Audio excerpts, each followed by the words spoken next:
Welcome to our channel. Today we how to enable teachable announcements for student engagement, beginner guide step by step clearly. Start by logging into your Teachable account. Navigate to your school dashboard. In the left sidebar, click on Settings. Locate the Email tab within the Settings menu. Click on the Email tab to access your email settings. Scroll down to the Announcements section. You will see an option for enabling announcements. Toggle the switch to turn on announcements for your students. Customize your announcement preferences if necessary. Consider choosing the frequency and timing of your announcements. Once you make your selections, scroll down and click Save. Now, go back to your school dashboard. Select the Courses tab to choose a specific course for announcements.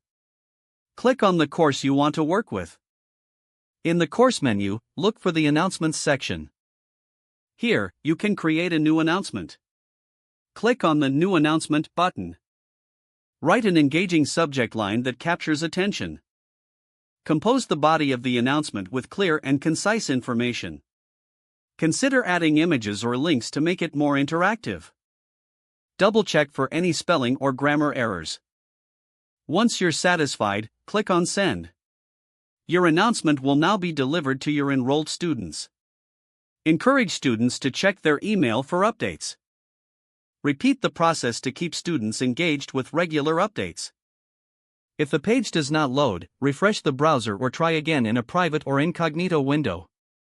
Make sure you are using the correct email address, then retype it carefully to avoid small typos. If your password is not accepted, use the reset option and create a new strong password you can remember. Check your spam folder for verification or security emails, then complete any requested confirmation steps.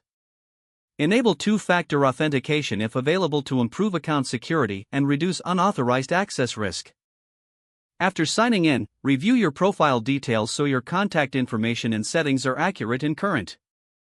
Don't forget to like this video and subscribe to our channel for more step-by-step tech guides.